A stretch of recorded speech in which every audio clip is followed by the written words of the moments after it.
Good evening, everyone. Nice to see you. To our meeting every Thursday evening, 8 o'clock Eastern Time, New York time, and 10 o'clock Brazil time. And we're very glad to have you here for the study of the Spirits book. Tonight we're going to start on question 100. Three digits, we made it. So before we do so, let's start our evening with the most important thing. If not for nothing, we're praying together, right? We're learning together, but the most important, we're praying together. So we want to thank you, Lord, for bringing us together tonight for one more evening of study, learning, in good health. And Lord, we thank you for so many blessings in this evening, particularly, where we ask for your protection for all the workers of the hospitals, airports, the essentials, supermarkets, everyone that is working very hard for us to be safe and well. With your blessings, Lord, we ask your permission to open the study of the Spirit's book this evening. So be it. Good evening, everyone. So today we're continuing on part 2, chapter 1, the Spirits, and we are going to start question 100. Question 100 is very unique. Is not a question. It's what they call preliminary observations. It's a 2 pages altogether, and 2.5. And it talks about the spirit hierarchy. We spoke about that last class. Remember, we were talking about the 3 big orders of the spirits. Let's see if we remember: imperfect, good, and pure. In between, many different divisions. Each order has a certain number of classes. And this part of the Spirits book, the preliminary observation, is actually very important because it clarifies, it explains what we're about to learn. So it's just like the pre-learning. Like everything in life, the classification is not absolute. Is there are a lot of different classes that we're going to see the in between, and the transition between them is a very smooth transition, sometimes not even perceptible. We're going to give good examples because the spirits gave us excellent examples to teach us about the hierarchy of the spirits, or the spirits hierarchy. So, preliminary observations. If we can finish this one today, that will be great. But we may have to split, so we'll see how it goes. It's a lot of content in one question. It's one of the longest too. The classification, question 100, preliminary observations. The classification of spirits is based upon their degree of development. We spoke about that too. Their degree of development will make them more close to one class of spirits than the other. So we're gonna go over that. But let me try to read every paragraph, because this part specifically, it's a little hard to to keep the focus. So we're gonna try to break it in smaller pieces so it makes it more understandable. Let's do it. So the classification of spirits is based upon their degree of development, the qualities they have acquired, and the imperfections from which they have not yet freed themselves. Qualities and imperfections, of course, are taken into consideration.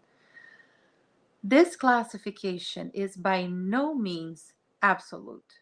We spoke about that last time, not last Thursday. No single category displays a well defined characteristic except as a group. From one degree to the next, the transition is hardly noticeable. I'm going to give you an example. A person is going to start a diet. They're not going to lose it overnight.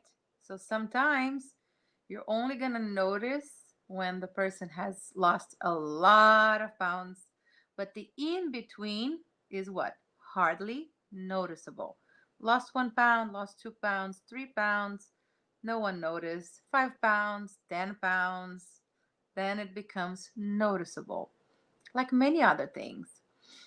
Just a little example to make it easier for us to understand. So, the transition between the classes is from one degree to the next, hardly noticeable, with the gradations blending together at their borders, much like what occurs in the kingdom of nature, in the colors of the rainbow, or even in the different phases of human life. This is so powerful. The colors of the rainbow, when you see one color transitioning to the other, you can't demarcate a line or put a border to it. No, it's smooth. And this is us. We're evolving constantly. And even to set a spirit with the qualities and, as they say, the imperfections into one category, it's very hard.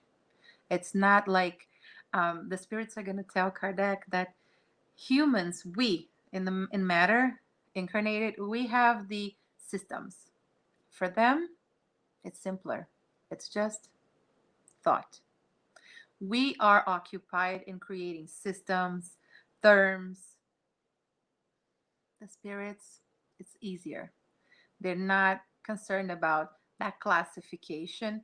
They gave it to us to understand better. But the ability or the willingness to classify things or put things into different compartments is on us. So the rainbows or even the different phases of human life.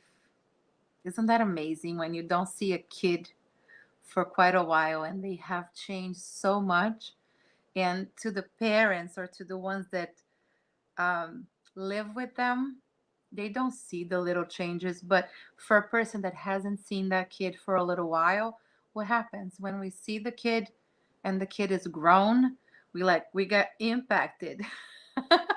So that actually happened to me yesterday because my nephew, he's so grown, and yesterday I had a video uh, call with him, and he's such a grown boy, and it's impactful, because if you don't see the person all the time, the same way you don't notice when they lose 1 or 2 or 3 pounds, your wife won't notice yours, you're not going to notice hers, but from a person from the outside that hasn't seen you, they will notice easier.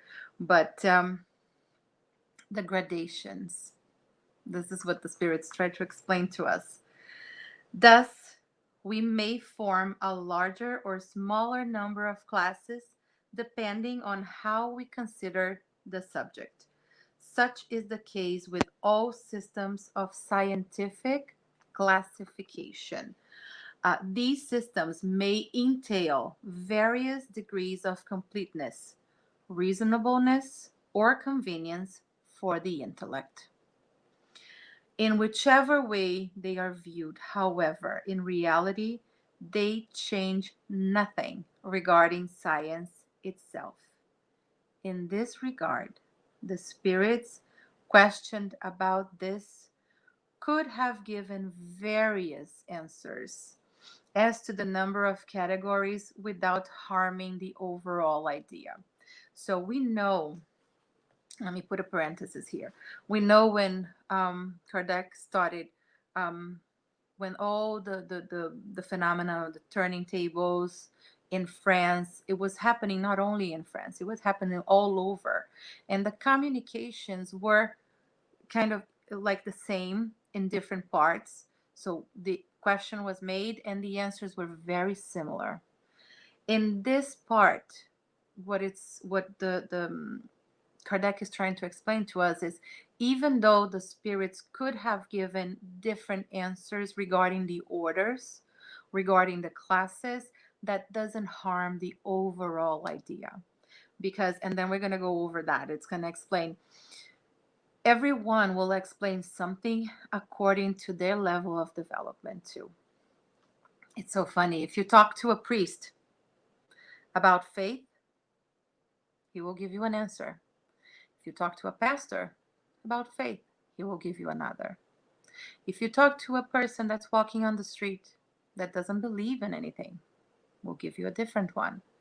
And this is how it is. We have so many different people. Even if you live in New York, you walk around and you see people with so many different cultures and so many different backgrounds. So each one will interpret things in a different way. And so is this in the spirit world.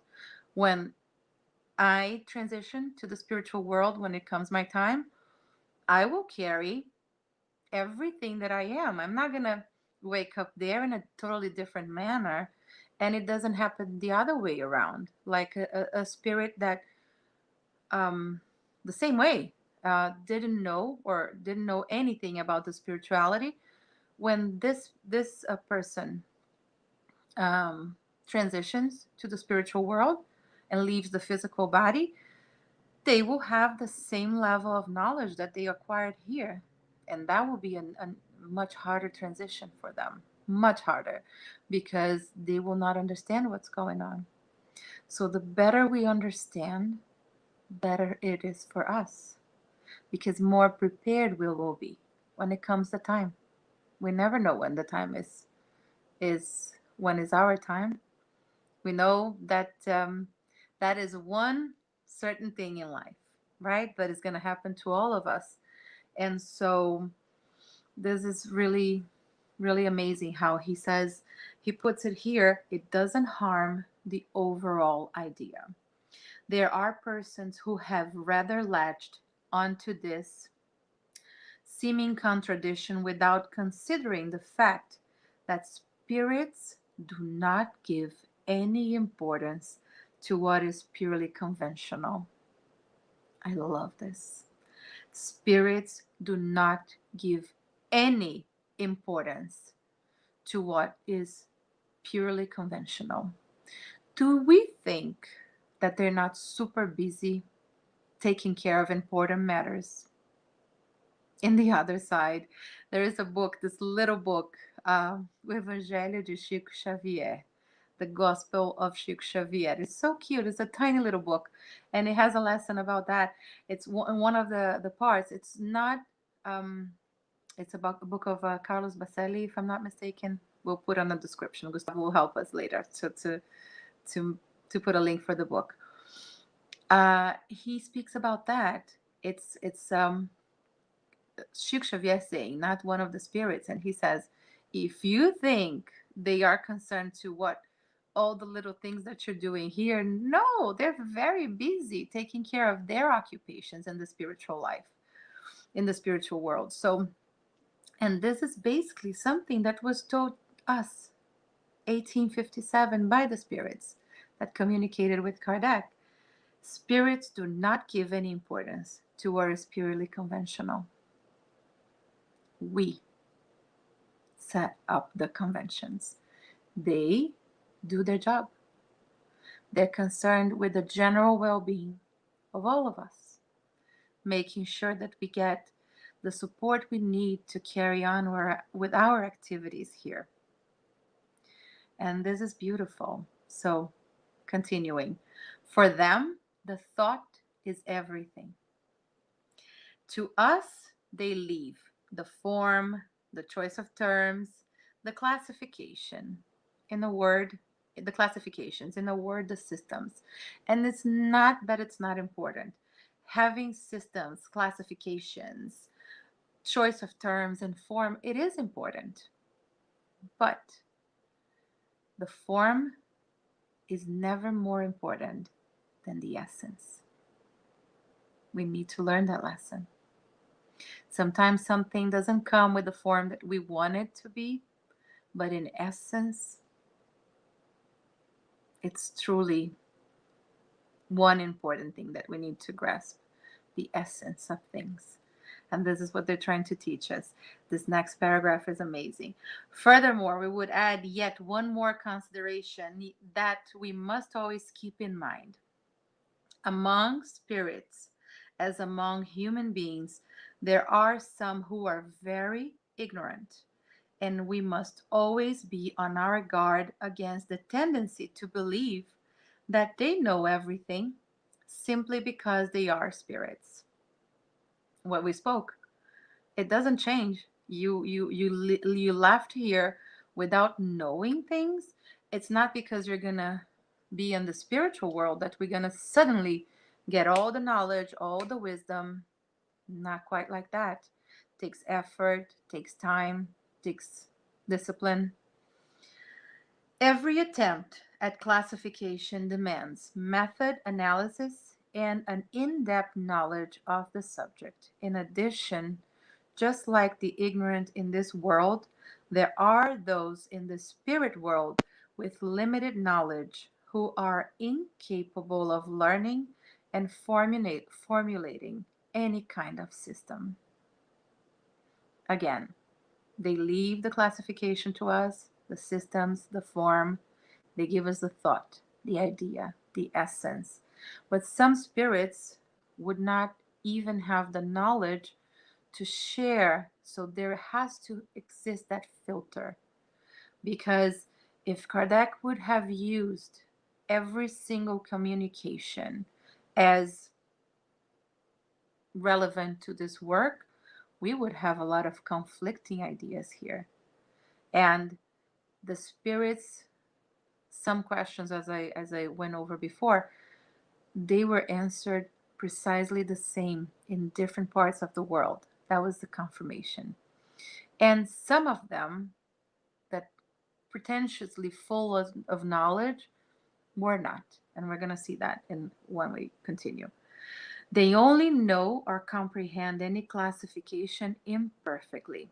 To them, all spirits who are more highly evolved than themselves are of the first order, because they cannot discern their differences of knowledge, ability, and morality, as would be the case with an uneducated person amongst us in relation to learned individuals.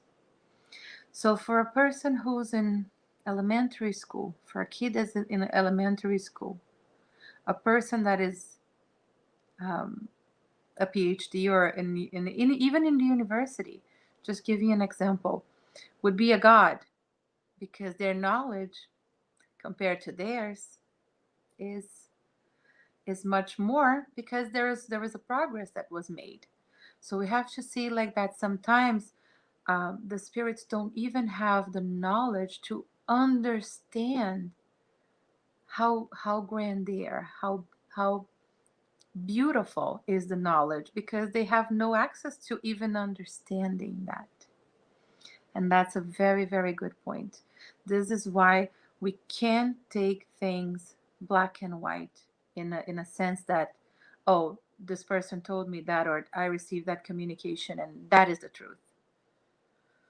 We have to be very careful with what it is that we accept to us as as a guideline. But I can guarantee you that whatever is on the 5 books of the codification is what we should study.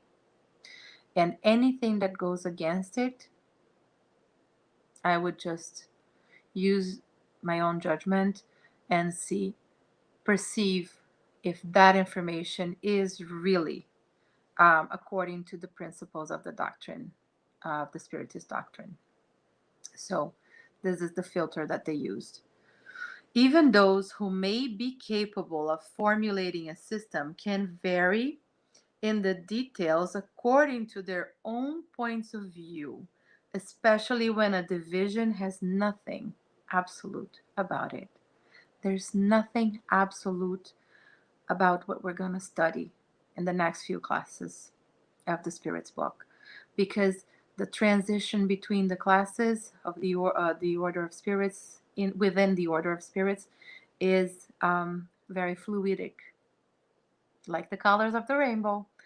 And this next example that they use is on the plants, how different scientists study the plants with their own point of view. So we're going to see that Linnaeus, Jussieu, and Tournefort each had their own method, but botany did not change because of it.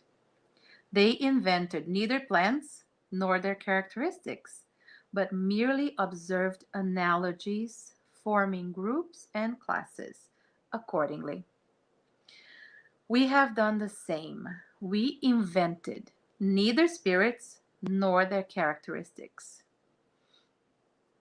Rather, we watched and observed.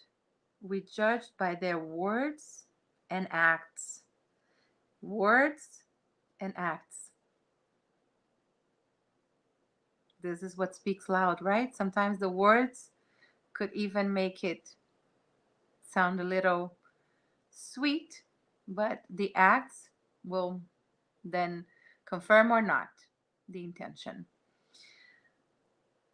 And afterwards, we classify them according to their similarities, basing our classification on the data they themselves had furnished us.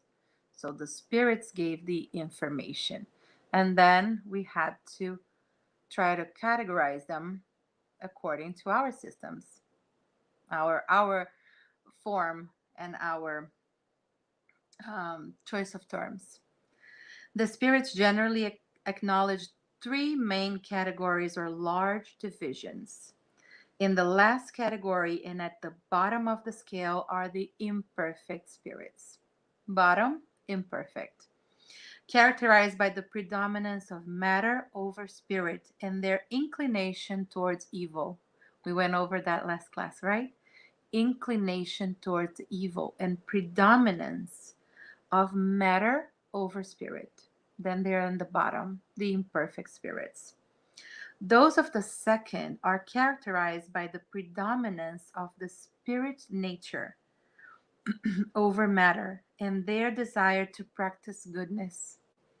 Predominance of spirit over matter and desire to do good, to practice goodness. They are the good spirits. And finally, the first category includes the pure spirits who have reached the highest degree of purification. So, very good information here. Imperfect, good, pure. This division seems perfectly rational and displays well defined characteristics, leaving us only to discern through a sufficient number of subcategories the main nuances of each group as a whole. That is what we did with the help of the spirits, whose benevolent instructions never failed us. So the spirits were guiding Kardec and everyone that cooperated in this, so they could help with their benevolent instructions so the work could be done. With the aid of the following classifications, it will be easy to determine the order and degree of the highly evolved or less evolved spirits with whom we may associate, and consequently, the degree of trust and esteem that they deserve. In some ways, this is the key to Spiritist science because it alone can explain to us the anomalies that sometimes appear in communications by enlightening us regarding Spirit's intellectual and moral inequalities. Just like here, you're going to find people that have acquired some sort of knowledge and others a different one. And the variation is tremendous, even within a group of students in the same class. Oh my goodness, the diversity is extreme. Teaching the gospel for kids made me realize that for so many years. And the same kids in the same class with the same type of information received by every single one of them.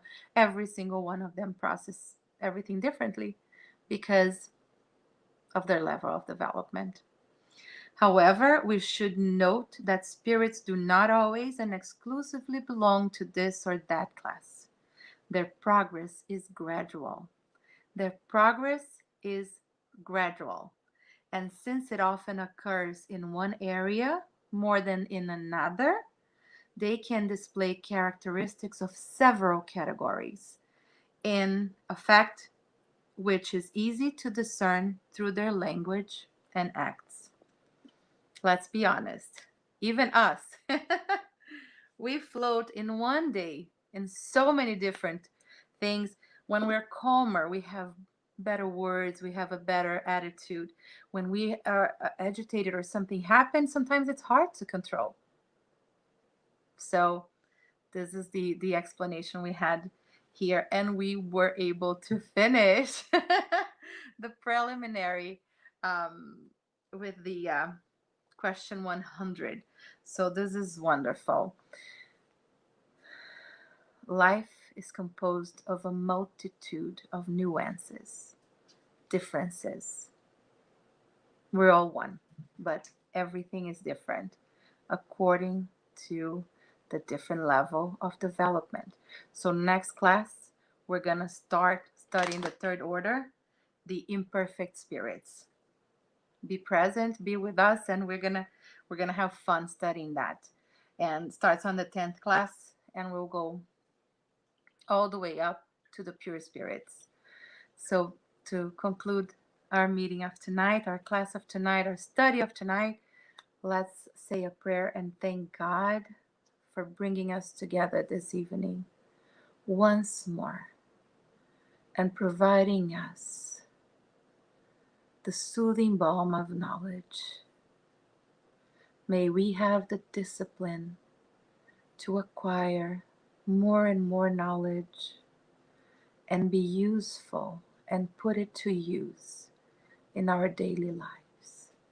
And may all of us that are now watching this transmission be blessed in our homes, our families, and the whole humanity for a peaceful and blessed week in the name of the Lord. So be it. See you next Thursday and have a blessed one.